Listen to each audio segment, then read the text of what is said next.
नमस्कार मित्रांनो, आपल्या सर्वांचं पुन्हा एकदा मी कौशल वाकरकर आपल्या हक्काच्या आणि आपुलकीच्या लक्ष कट्ट्यावर स्वागत करतो. असाच आपल्या लक्ष कट्ट्यावर एक नवीन कार्यक्रम आजपासून सुरुवात होतोय, तो म्हणजे एक लक्ष साहित्याकडे.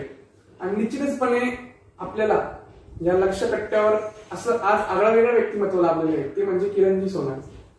त्यांचा परिचय द्यायचा ठरला तर निश्चितपणे लेखक, कवी आणि सामाजिक कार्यकर्ते तसेच साहित्यिक त्यांची ओळख आहे. नाशिक शहरात, नाशिक जिल्ह्यात विविध वक्तृत्व स्पर्धा असतील, युवकांना प्रोत्साहन देण्यासाठी त्या ठिकाणी ते पोहोचत असतात आणि युवकांचा मनोबल वाढवण्याचं काम त्या ठिकाणी करत असतात. चांगले वक्ते, चांगले लेखक, चांगले कवी आज त्यांच्या मार्गदर्शनाखाली तयार होत आहेत नाशिक जिल्ह्यात, हे मला आवर्जून या ठिकाणी सांगावं वाटतं. त्याचबरोबर हजार धागे सुखाचे हे त्यांचं जे पुस्तक आहे, त्या पुस्तकाला देशस्तरीय पुरस्कार मिळाला आणि ते पुरस्कार म्हणजे तृतीय क्रमांकाने ते पुस्तक आज गौरवण्यात आलं आणि निश्चितपणे आपण त्याबद्दल चर्चा करणार आहोत. जसं किरण सर आज खऱ्या अर्थाने आपल्या लक्ष कट्ट्याला एक नवीन कार्यक्रम लाभला, तो म्हणजे साहित्याचा, आणि तो तुमच्यापासून सुरुवात होतोय, हे आमचं एक प्रकारचं भाग्य आम्ही मानतो. धन्यवाद. आणि पुन्हा एकदा आपल्या लक्ष कट्ट्यावर स्वागत करतो. आणि ज्या प्रकारे कशी होती सुरुवात, या पुस्तकाला तुम्ही लेखन केलं, पुस्तक लोकांपर्यंत पोहोचलं, आणि कशी सुरुवात केली? मराठी वाङ्मय परिषद बडोदा या शाखेतर्फे हजार धागे सुखाचे या पुस्तकासाठी जी तृतीय क्रमांकाचं पारितोषिक घेतलं. कथा संग्रह आहे हा, आणि त्यांनी देशभरातून पुस्तकं मागवली होती. त्याच्यात आपल्या या नाशिकचं पुस्तक असं मी म्हणेन की त्याची तृतीय क्रमांकाची निवड झालेली आहे. तसं बघितलं तर मी पूर्वश्रमाचा पत्रकार, अगदी मी शाळेत असल्यापासून पत्रकारिता करतो. म्हणजे जशी शाळा 10वीची परीक्षा दिली त्याच वेळेस मी दैनिक देशदूतला गेलो होतो आणि सांगितलं की मला पत्रकारिता करायची. तर खरं सांगायचं तर त्यावेळेस मी हाफ पॅन्ट घालून गेलो आणि त्यांना म्हटलं की मला पत्रकार व्हायचंय. तर ते म्हटले की पहिले तू फुल पॅन्ट घालून ये, मग आम्ही तुला पत्रकार म्हणून घेऊ. त्यांनी हे नाही विचारलं की याला काय लिहिता येतं. मग मी विचारलं काय काय करायचं आता, घरी सांगितलं तर घरचे म्हणे हे वांगडीत काही पडू नको, चुपचाप अभ्यास कर. पण तरी नंतर मग मी कॉलेजला जसं ऍडमिशन घेणार त्या हिशोबाने तयारीला सुरुवात झाली होती. आणि मग कॉलेजला जायचं म्हणून फुल पॅन्ट घेतली आणि मग ती पहिली पॅन्ट फुल पॅन्ट घालून कॉलेजला न जाता देशदूत कार्यालयात गेलो आणि तिथं परत जाऊन सांगितलं की मला पत्रकार व्हायचंय आणि मी आता फुल पॅन्ट घालून आलेलो आहे. मग ते हसले थोडेसे आणि ते म्हणे की एक काम करू, उद्या येताना 2 बातम्या घेऊन. मग मी 2 बातम्या घेऊन गेलो. मग अशा पद्धतीने ती 94चा काळ असेल माझ्यामध्ये, तो ते मी 96, 98, 99 पर्यंत पत्रकारिता केली. आणि मग पत्रकारिता केल्यानंतर मला असं वाटलं की आपण पूर्णपणे लिखाणाकडे वळावं.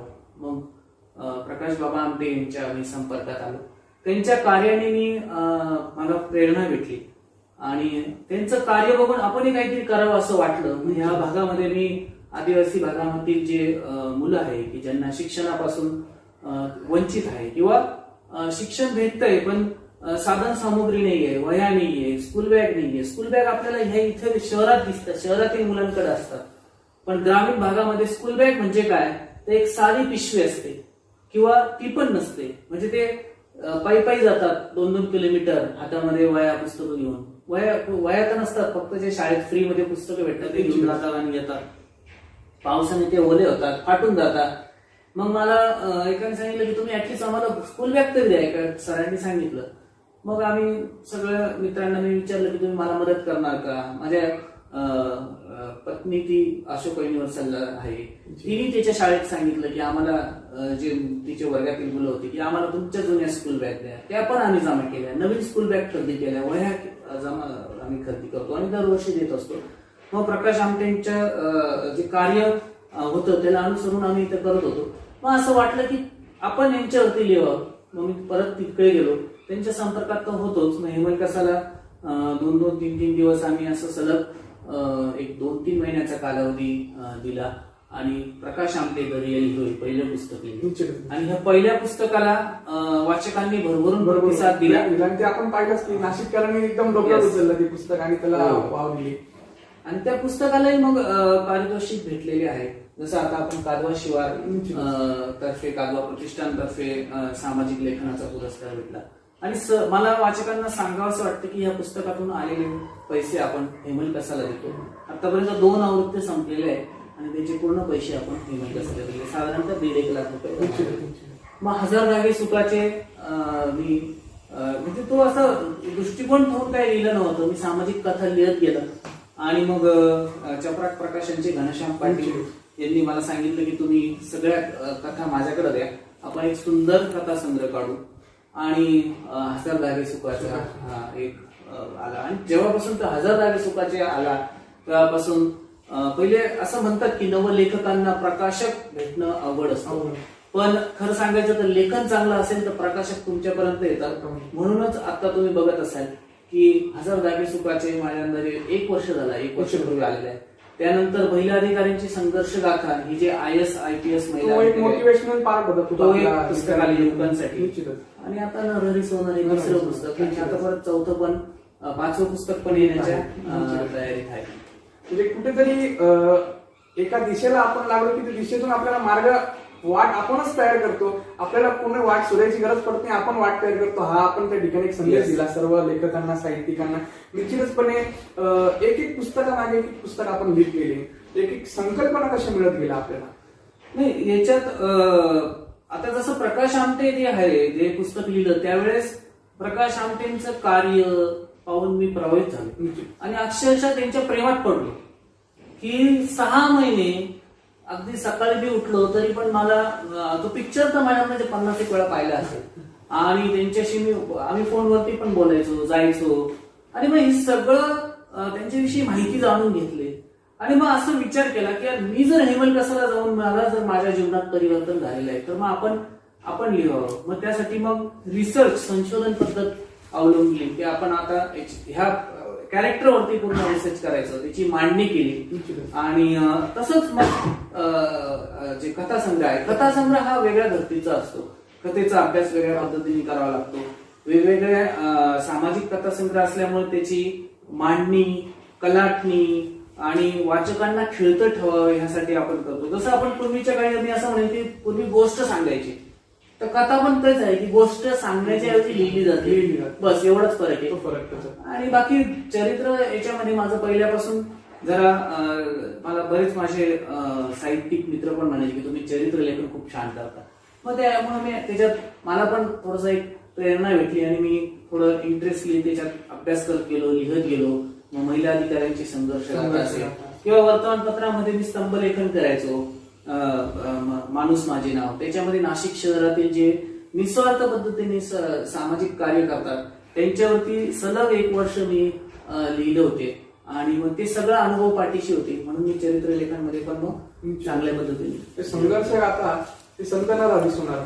मग त्याच्यानंतर आता परत आपलं 5वं पुस्तक येतं म्हणजे मोटिवेशन आणि स्पिरिच्युअल हे 2 क्षेत्र जे आहेत. अचानक मोटिवेशनवर आपण आता संत नरहरी सोनार म्हणजे धार्मिक असं पुस्तक आहे, त्याच्याकडे कशी वळले? संत ऍक्च्युली मला वारकरी जो संत वारकरी संप्रदाय आहे किंवा समूह आहे, मी असं म्हणत नाही की मी अध्यात्माच्या याच्याने बोलतो आहे की मी आध्यात्मिक आहे, पण मला आध्यात्मिक आवडतं. तसं बघितलं तर आमच्या घरामध्ये खूप धार्मिक वातावरण आहे. आणि पण माझा धार्मिकपणा हा मला खरं पाहायला गेलं तर म्हणजे मी असं म्हणतो की देव आपण माणसांना मदत करण्यामध्ये शोधला पाहिजे. आणि प्रकाश आमटेंची पण तिचे विचारधारा आहे, तीच विचारधारेने मी काम करत होतो.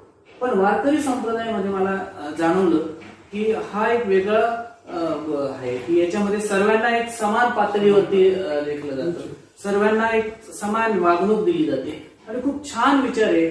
त्याच्यामध्ये अभंग किंवा कीर्तन जे काही आज भजन हे सर्व प्रकार अध्यात्माकडे नेण्याची एक सोपी विचारसरणी आहे, सोपी विचारधारा आहे. किंवा हे ऐकल्यावरती माणसाला देवाची आवड निर्माण होते.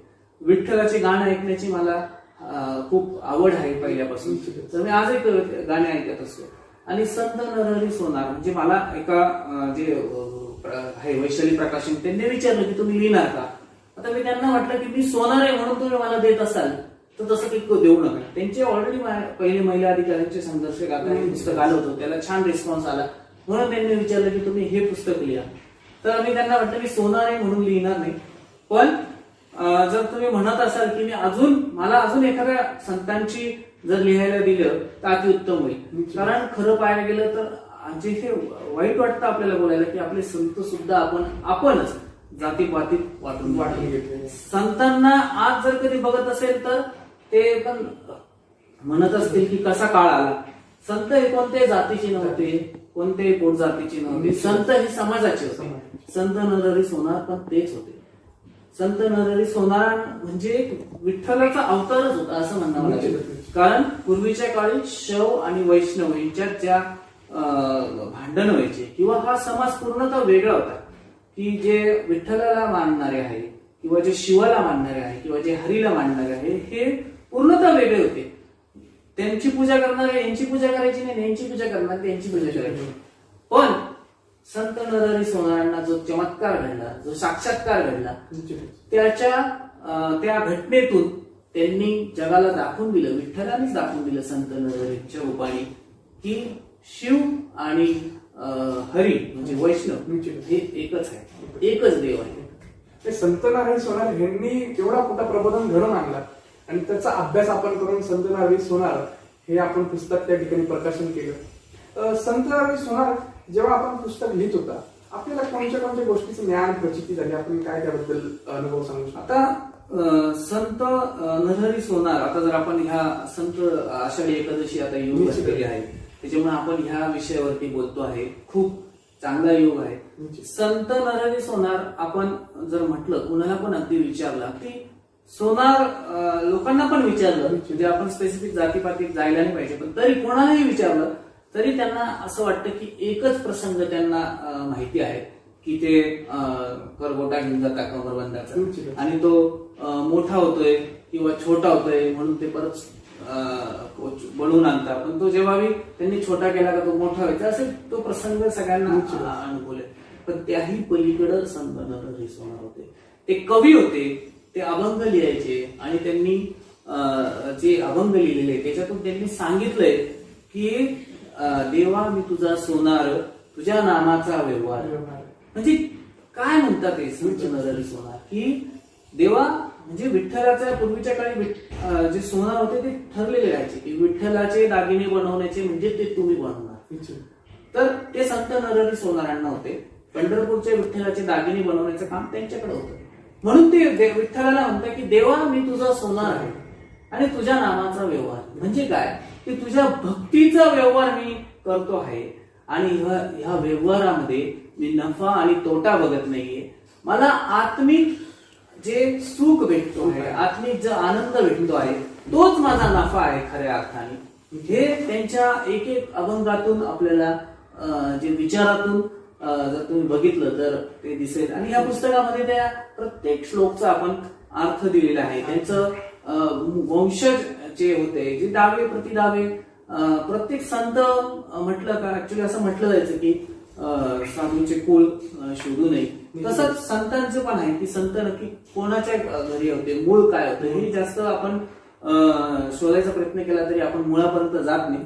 तर मी ते पण उल्लेख केलेले दावे प्रतिदावे आणि सर्व पद्धतीने पुस्तकामध्ये आपण त्याच्यात देखील दावे केलेले किंवा त्याचे सगळे दाखले दिलेले आहेत. मंदिर असतील, वंशज जाते आणि संतांची त्यावेळेची काय परिस्थिती होती हे सर्व आपण ते केलेले आहे.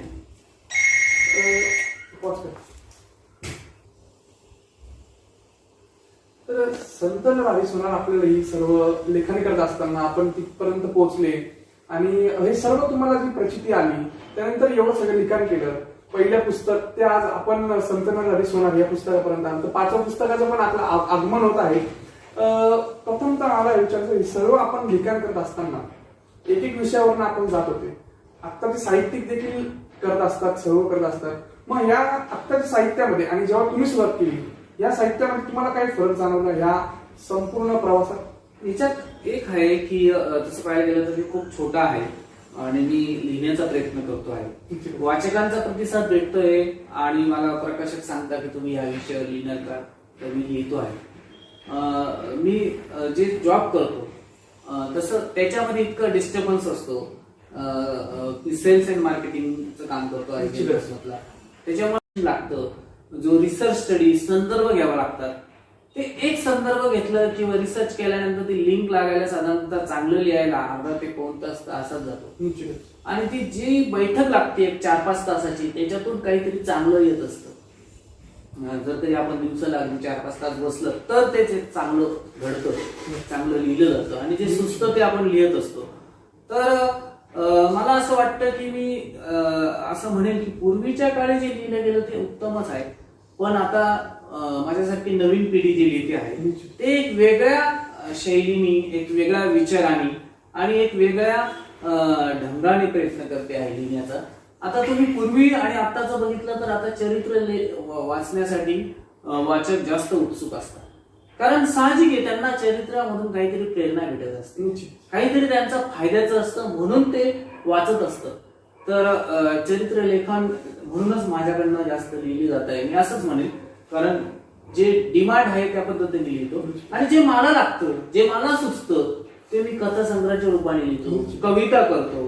त्या म्हणजे खूप मी असं म्हणणार नाही मी कवी आहे, पण जे वर्षातून एखादी कविता केली तर करतो. आणि आपण कवी कट्टा देखील चालू केला होता, त्याला देखील युवकांनी चांगली साथ दिली. आता त्याबद्दल काय सांगा? आता आपण युवकांना मी असं म्हणतो की चला आता मी ह्या वयात आज आलो आहे आणि लिहायला सुरुवात केलेली आहे.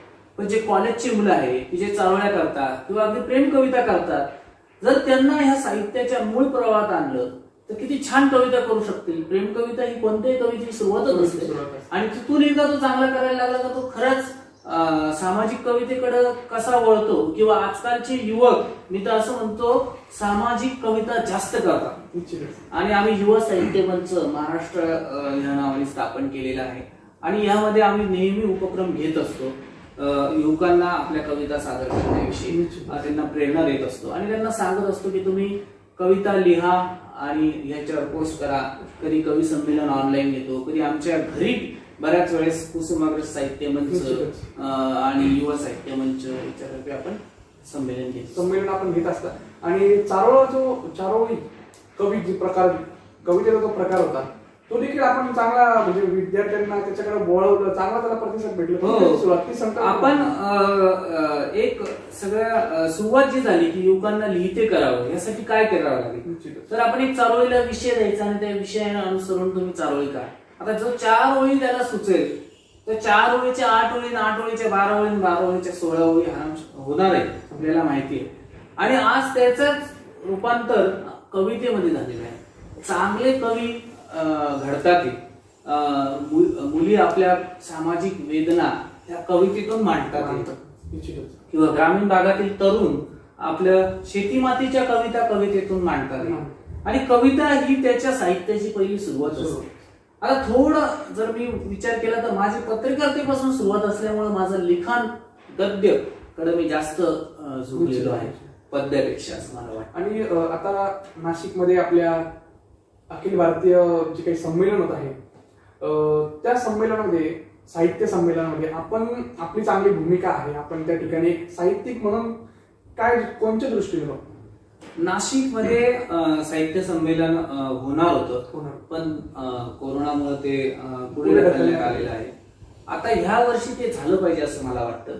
कारण नाशिककरांना वाचन संस्कृती जर आपल्याला असं वाटतं की त्यांनी वाचन संस्कृतीकडे जास्त संख्येने वळावं तर एक मोठं चांगलं साहित्य संमेलन घडलं पाहिजे की जिथं नाशिककर येतील. मी म्हणतो महाराष्ट्रातील साहित्यिक येणार आहे त्यांना बघायला नाशिककर, नाशिकचे ग्रामीण जनता येणार आणि पुस्तकं जेव्हा ते त्यांच्या प्रत्यक्ष कविता ऐकतील, पुस्तकं विकत घेतील तेव्हा ही मराठी भाषा, साहित्याची भाषा, साहित्य ही आपल्या नाशिकच्या मातीमध्ये अधिक प्रमाणात रुजेल. तसं कवी कुसुमाग्रज यांच्यामुळे आपली नाशिकची साहित्य नगरी ही उज्ज्वल आहेच. पण ह्या एका अजून साहित्य संमेलन जे होतंय याच्या रूपाने अजून त्याची घट्ट होणार आहे साहित्याची ताकद मी असं म्हणतो. निश्चितच यामध्ये आपण सर्व कार्यक्रम असतील, साहित्यातले असतील किंवा सामाजिक कार्यक्रम आपण राबवले, आपल्याला तिथे पुरस्कार देखील लाभले, चांगले देशस्तरीय पुरस्कारापासून राज्यस्तरीय, जिल्हास्तरीय, तालुकास्तरीय हे सर्व पुरस्कार आपल्याला त्या ठिकाणी पुरस्कारांनी सन्मानित करण्यात आलं. कोणते कोणते पुरस्कार आपल्याला त्या ठिकाणी मिळाले, लाभले याबद्दल देखील नाशिककरांना, साहित्यिकांना उत्सुकता आहे. पुरस्कार मी असं म्हणेन की पुरस्कार हा पुरस्कार असतो. एक दिवसाचा तो सोहळा असतो. तो जसं आपण गोळी घेतो, बोट लागते ती घेऊन टाकायची आणि विसरून जायचं आणि फक्त जबाबदारीचं लक्षात ठेवायचे असतात.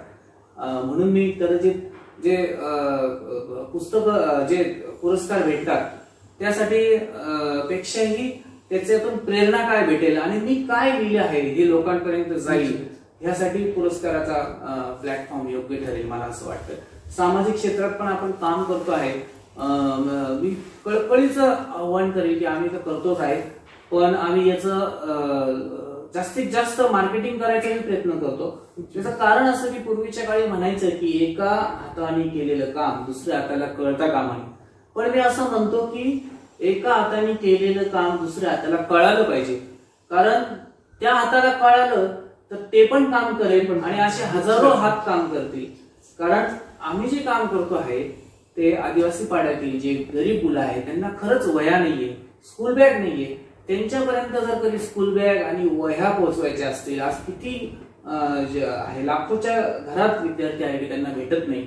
शहरात दिसतात, शहरात दरवर्षी मुलाला स्कूल बॅग दिली जाते. ठीक आहे, आता शाळा जरी बंद आहे तरी पण शाळा उद्या उघडणारच आहे आणि उद्या सूर्य झाकणार नाही तसं शाळा पण उद्या उघडणार आहे आणि मुलं शाळेत जाणारच आहे. पण मग मी एकट्याने वह्या पुस्तकं किंवा स्कूल बॅग देऊन किंवा माझ्यासारख्या भरपूर संस्था आहे की ते आज करतात ते काम की ते पोहोचत आहे.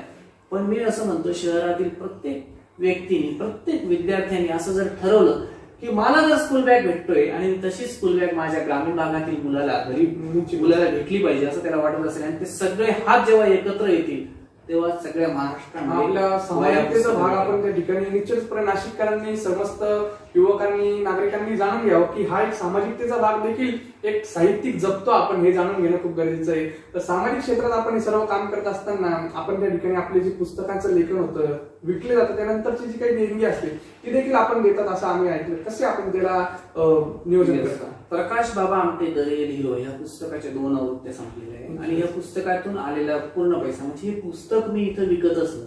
हे पुस्तक फक्त तिथं विक्रीस आहे आणि तिथं जे विकलं जातं 80 रुपये किंमत आहे त्याची आणि ते विकलं जातं ते पूर्ण प्रकाश आमटेंच्या लोकबिरादरी प्रकल्पाला दिलं जातं. त्याच पद्धतीने ही जे पुस्तकाचे येतात पैसे ते आमच्या एक आनंदी सहवास नावाच्या संस्थेला पण देतात. जे पुस्तकं विकली जातात त्याची मुद्दल निश्चित प्रकाशकाची असते. प्रकाशकही त्यांचंही खूप मोठं प्रेम आहे की त्यांना मी सांगितलं की मला पुस्तकं पाहिजे, 200 द्या, 300 द्या, ते देत असतात आणि मला जे काही पैसे आहे त्यांची मुद्दल मी त्यांना देतो आणि त्याच्यातले जे नफा असतो तो पूर्ण आपण आनंदी सामाजिक कार्यासाठी लावतो. यामध्ये आपण सामाजिक क्षेत्रात काम करता, साहित्य क्षेत्रात काम करता, पत्रकारितेत देखील आपलं काम चालतं. हे सर्व करत असताना आपण वेळेची मॅनेजमेंट कशी करता? वेळेचा तोच एक महत्वाचा मुद्दा आहे. आता मला बरेच जण विचारतात की तू मला हे कसं जमतं, तर जमतं असं म्हणणं नाही म्हणताय, जमून घेतलं जातं असं म्हटलं जाईल. कारण मी जे जॉब प्रोफाईल मी तुम्हाला सांगितलं की सेल्स अँड मार्केटिंगचं आहे, त्याच्यामुळे समोरून आलेल्या प्रत्येक फोनला हसत मुखत उत्तर द्यावं लागतं. अवॉइड करता नाही येत, फोन आल्यानंतर उचलावं लागतं. फक्त शनिवार रविवार एक चांगला दिवस असतो की त्यावेळेस मी हक्काने सांगू शकतो की मी सोमवारी बोलेल, पण तरी आपल्या स्वभावाला अनुसरण नाहीये त्याच्यामुळे मी फोन उचलतो शक्यतो. आणि लिखाण सकाळच्या ह्याच्यात मी प्रत्येकाची एक वेगळी पद्धत असते. कोणी रात्री लिहितं, कोणी दुपारी लिहितं, कोणी सकाळी लिहितं. पण ती कला जोपासा. कला जर असेल, लिखाणाची असेल, संगीताची असेल, कवितेची असेल, काही पण असेल, ती कला असेल तर 100% जीवन जगण्यामध्ये मजा असते. तर मी एवढंच म्हणेन की टाइम मॅनेजमेंटचा काहीच इश्यूज नाही. जर मी ठरवलेलं आहे की मला हे पुस्तक करायचं आहे तर मग मी असं म्हणेन की जसं प्रकाश आमटे मी बोललो की लिहित होतो तर 6 महिने मला एकच दिसायचे फक्त प्रकाश आमटे. तर अगदी प्रकाशनाच्या वेळेस मी बोललो होतो की माझी मिसेस म्हणजे माझी पत्नी प्रतिभा पण होती की प्रकाश आमटेंच्या एवढा मी प्रेमात पडलो होतो की कदाचित ती म्हणायची अहो ते जर कधी एखादी मुलगी असते तर तुम्ही लग्न करून टाकलं असतं. तर इथपर्यंत ते प्रेम लागतं. इतकंच प्रेम मी कथेमध्ये पण दिलं आणि इतकंच प्रेम ह्या अधिकाऱ्यांची संघर्ष गाथा लिहिताना पण त्यांच्यापर्यंत पोहोचण्यासाठी केलं. कदाचित एखाद्या अधिकाऱ्यांपर्यंत पोहोचायला 8-8 दिवस, 15-15, 2-2 महिने, अगदी 6 महिन्यांची वाट बघितली की ते काय उत्तर देतील. किंवा संत नरहरी सोनार यांचं पुस्तक लिहिताना पण त्यांचे वंशज, त्यांनी कुठे कुठे भेट दिली, सगळ्या पद्धतीचा अभ्यास करून संदर्भ घेऊन झपाटल्यासारखं त्यांचे संदर्भ शोधायचे आणि त्याच्यातले चांगले मुद्दे काढायचे. या पद्धतीने लिखाण केलं. यामध्ये आता आपलं नाशिक हे साहित्यिकांचं शहर मानलं जातं, निश्चितच आहे. आणि एक आपणही युवा साहित्यिक म्हणून त्या ठिकाणी नेतृत्व सांभाळत आहात. नाशिककरांच्या युवा साहित्यिकांचं मार्गदर्शन करत आहात. नाशिककरांना, साहित्यिकांना, जे काही नव साहित्यिक आहे त्यांना आपण काय मार्गदर्शन कराल? आपल्या नाशिकमधील जे साहित्यिक आहेत. एक गोष्ट अशी की मी मार्गदर्शन करेल इतका मोठा नाही, आणि मी आजही मार्गदर्शन ऐकण्याच्या भूमिकेत आहे, त्याच्यामुळे मी करेल असं म्हणणार नाही. पण एक जरूर सांगेल, जो आपण अनुभव घेत असतो तो इतरांच्या कामी आला तर अत्यंत हे असतं. की मी असं म्हणेल की जे तुम्ही लिहितात आहे, आजचे युवा वर्ग जो लिहित आहे, कविता असेल किंवा तुम्ही लेखन करता, लेख लिहितात, तर तुम्ही लिहत राहा. आणि तुम्ही याची वाट बघू नका की मला कोणीतरी म्हणेल की तू खूप छान लिहितो. तुमची शैली तुमची आहे, वाचन भरपूर असणं गरजेचं आहे.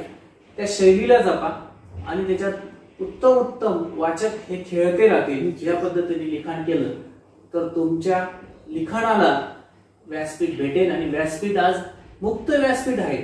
फेसबुक, व्हॉट्सअप यासारखे व्यासपीठ असे आहे की तिथं पुस्तकांची तुम्हाला आवश्यकता नाही, त्याच्या आधीच तुमचं नाव लोकांपर्यंत पोहोचतो.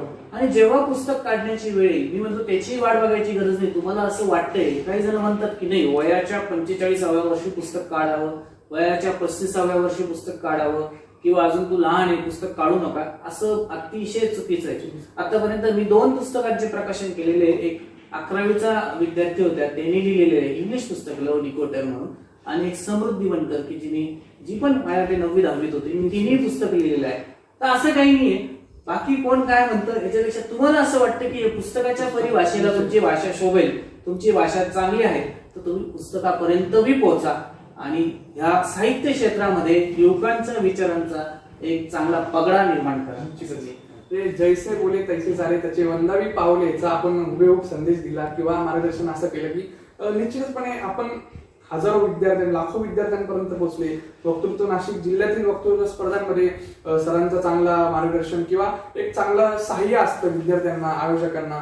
त्यामध्ये आपण हजारो वक्तृत्व स्पर्धांमध्ये पोहोचले. आणि आपल्या निश्चितपणे सांगायचं वाटतं की आपल्या जी लक्ष वक्ता, ही जी आपण लक्ष वक्त्याचं पहिलं प्रथम वर्ष होतं, त्याचं देखील प्रमुख अतिथी म्हणून आपल्याला किरण सोनार सर लाभले होते. निश्चितपणे त्याबद्दल मी पुन्हा एकदा आभार मानेल. खूप छान स्पर्धा होती माझ्या मते. लॉकडाऊन नंतर ही पहिली स्पर्धा लक्ष आणि खरंच या स्पर्धेला अप्रतिम प्रतिसाद भेटला आपल्या कॉलेजला. मला आजही आठवतं, ते अजूनही चित्र आठवतं.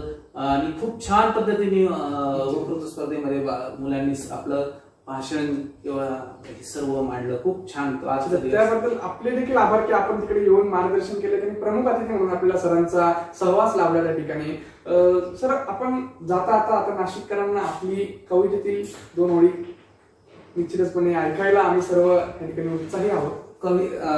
आता पंढरीवरती मी एक छान कविता केलेली आहे, पण मी असं म्हणेल की त्याचा तुम्ही सेपरेट एक व्हिडिओ घेतला तर उत्तम राहील. कारण ते आपण एक सेपरेट कॉन्सेप्ट ठेवू की बाबा काय आहे.